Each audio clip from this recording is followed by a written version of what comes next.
Last desperate ditch attempt करने का यह प्रयास महाविकास अघाड़ी के द्वारा किया जा रहा है। और इसमें भी बड़ी महत्वपूर्ण बात यह है कि जिस नाला सोपारा विधानसभा में इस घटना का आरोप लगाया गया है, वहां महाविकास अघाड़ी मुख्य लड़ाई में ही नहीं है। मतलब जिसे कहते कहावत होती है ना, बेगानी शादी में अब्दुल्ला दीवाना। मगर यहां चाय से ज्यादा केतली गर्म है, उनसे ज्यादा गतिविधि महाविकास अघाड़ी के निरर्थक और निराधार आरोपों में दिखाई पड़ रही। अब मैं बहुत एक साफ और टेक्निकल बात कहना चाहता हूं। श्री विनोद तावड़े जी हमारे राष्ट्रीय महासचिव हैं और संगठन से जुड़े अनेक कार्यों को देख रहे हैं। वो थाने के बाड़ा से जा रहे थे और अपनी सहज स्वाभाविक संगठनात्मक दायित्व के अनुरूप भिन्न भिन्न प्रत्याशियों से वो फोन पर हालचाल ले रहे थे कि क्या चीज में क्या परिस्थिति है, कैसी क्या स्थिति है। और इसी विधानसभा के प्रत्याशी ने यह भी अपेक्षा की कि वो अगर हो सके तो उस बैठक में आ जाए जो उस होटल में चल रही थी। चूंकि वह हाईवे के पास में था तो वो जाकर होटल में बैठक में सम्मिलित हुए, और जिसमें कि चुनाव पूर्व तैयारियों की जो इंडोर बैठक है, that is properly as per rule, जिसमें इस बात के लिए दिशा निर्देश दिए जाते हैं अथवा कार्यकर्ताओं को तैयार किया जाता है कि कोई चीज अगर आपको आपत्तिजनक लगती है, क्योंकि देखिए महाविकास अघाड़ी जो कुछ कर रहा है उसमें बहुत सी आपत्तिजनक चीजें आने वाली हैं, तो इसलिए उसके ऊपर कैसे प्रोटेस्ट करना है, किस ढंग से फाइल करना है, किस ढंग से ईवीएम्स को सील करना है,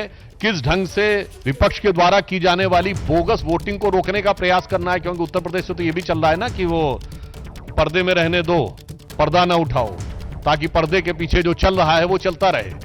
तो इस प्रकार की चीजों के बारे में एक संगठनात्मक, उसे बैठक कहें या अनौपचारिक बैठक कहें, उस रूप में वो भाग लेने के लिए पहुंचे।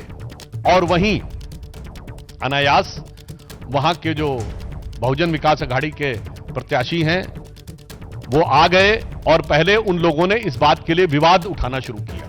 अब यहां पर मैं बहुत टेक्निकल बात कहना चाहता हूं। हमारी तरफ से, श्री विनोद तावड़े जी की तरफ से बहुत स्पष्ट कहा गया है कि यह घटना होटल की है, किसी प्राइवेट प्लेस की नहीं है। आप होटल के और आसपास के क्षेत्रों के सीसीटीवी फुटेज को वह चेक करें, इस बात का हम अनुरोध करते हैं। क्योंकि जिस प्रकार का एब्सर्ड एंड इलॉजिकल, अतार्किक, हास्यास्पद और दुर्भाग्यपूर्ण आरोप लगाया गया है कि 5 करोड़ रुपए आए थे। मैं कांग्रेस वालों से पूछना चाहता हूं, भाई ये 5 करोड़ रुपए जो होते हैं, ये कोई आज के जमाने में ऐसी तो चीज है नहीं कि कोई आदमी जेब में पॉकेट में डाल के लिए जाएगा। वो तो बहुत भारी मात्रा में दिखाई पड़ना चाहिए ना, तो उसका कहीं कोई विजुअल इंपैक्ट दिखना चाहिए, वो दिखाएं, हवा में आरोप मत लगाएं। हां, वैसे ये हो सकता है कि ये कांग्रेस पार्टी और महाविकास अघाड़ी उन नेताओं में जिनके 350 करोड़ घर में से निकलते थे, और उसके बाद जो काउंट करने वाली मशीनें थी वो हीटअप हो जाया करती थीं।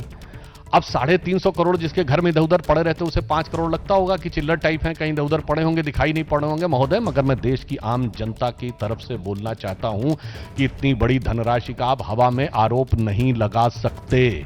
आपको साफ बताना होगा कि वो कहां था, इसलिए पहला आरोप यह निरर्थक है। दूसरी बात, उस बैठक में पार्टी के कार्यकर्ता मौजूद थे, कोई बाहरी व्यक्ति मौजूद नहीं था।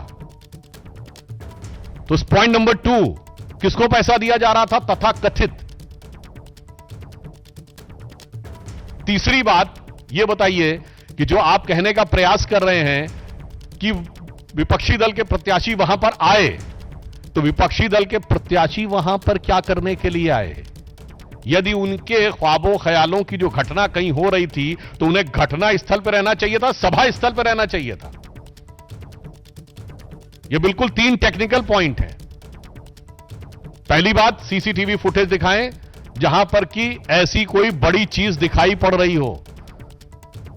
दूसरी बात, वहां बैठक हो रही थी और सिर्फ भाजपा के कार्यकर्ता थे। और तीसरी बात, यदि वो इस प्रकार का आरोप लगाते हैं तो वो जो आपका आरोप वाली घटना है उस जगह पे स्थल पे होना चाहिए कि सभा स्थल पे होना चाहिए। तीनों बातें साफ दिखा रहा है कि अपनी पराजय को अवश्यंभावी जानकर अब खिसियाहट और बौखलाहट में, यानी इसे कहा जाए कि हताशा और निराशा में महाविकास अघाड़ी विक्षिप्तता की सीमा तक पहुंच गई है।